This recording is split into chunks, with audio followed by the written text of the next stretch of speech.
Chapter 6. After the War Years. The war was winding down. Germany had surrendered. A proud German people had blindly followed a madman until he went over the brink, and now he was gone, and sanity crept back on the European continent. The Japanese were still hanging on, but the end was in sight, and soon the gods of war would flee, leaving a devastated Far East. With these new developments, there no longer was a need for the basic research we were doing, so our group was disbanded. Before our group broke up, one of the PhD engineers asked me to stay in Washington and join him in a 50% ownership in a consulting firm. I said, "No, I do not want to live in Washington." Another engineer asked me to join with him in some secret government work in Boulder, Colorado. I said, "No, I do not want to live in Boulder, Colorado." Where the others went, I do not know. It had to be in secret research somewhere. Ordinary industry had no place for that talent. As for me, I went back to my old boss and the Arrowhead Network, and back into my old office in the WEBC building. Now, the plans of the war years began to take place, handicapped by lack of materials, of course. Factories were now converting over to peacetime production, leaving the wartime machine production behind. I built WISC-AM and WISC-FM in Madison, Wisconsin. Here, I met Arthur Findorf of Findorf Construction, who were building our 3 towers and building. He complained bitterly, saying he could hire all kinds of PhDs, Madison being a university town, but he could not find any bricklayers or carpenters. Later, WISC became a TV station, but I had already left the network then. Then WEAU in Eau Claire, Wisconsin became a TV station too, but I was leaving the network then, and my old brilliant friend and engineer, Todd Jorgensen, put that one together. WEBC ended their negotiations with the city of Superior, and the transmitter plant was moved to a location south of the city and far from the airport.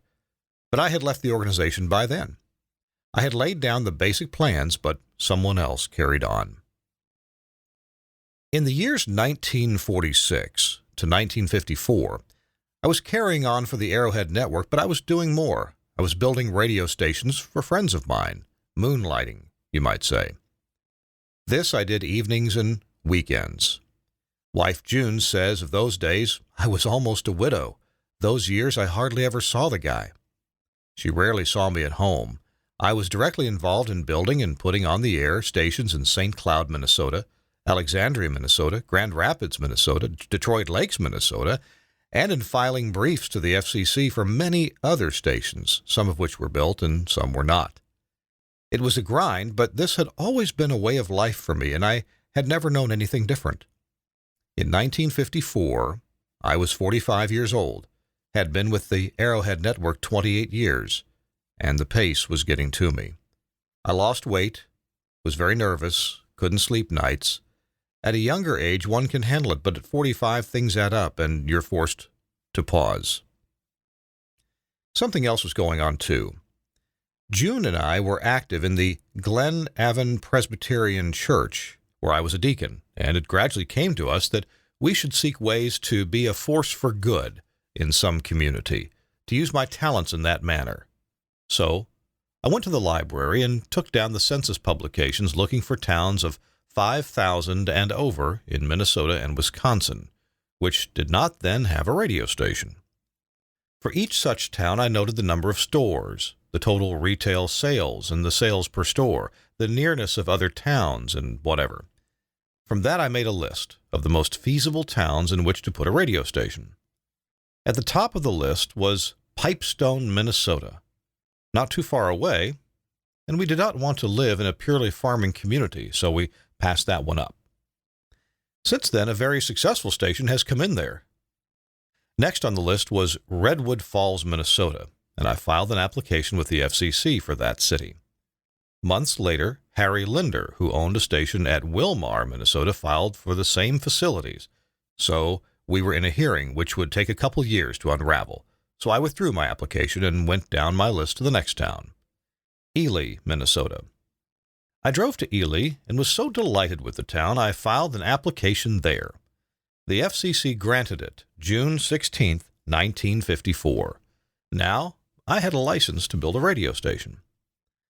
I was in Washington when the FCC granted my license. That was on a Wednesday, and the following Sunday I was still in Washington, and I went to the National Presbyterian Church where the subject of the sermon was the story of Samson, who had great power when he was with God, but who lost his power when he broke away. Here was a message for me. I took the church bulletin home with me and framed it, and hung it on the wall with my station license in Ely as a reminder. Visitors to the station must have thought it odd to see these two documents side by side, but no one said anything. Then June and I and family moved to Ely, where I built just another radio station, this one for me, and where we could be a force for good in the community. But first I went over to see my boss and explained everything to him. Looking at my wasted frame, he agreed that I should do this. He had had 1/3 of his stomach removed due to ulcers brought on by tension, so he understood. He drove himself as hard as he drove the rest of us. I went up to Ely and put on weight, which I still have, and found I could sleep like a log every night. I had started a new life.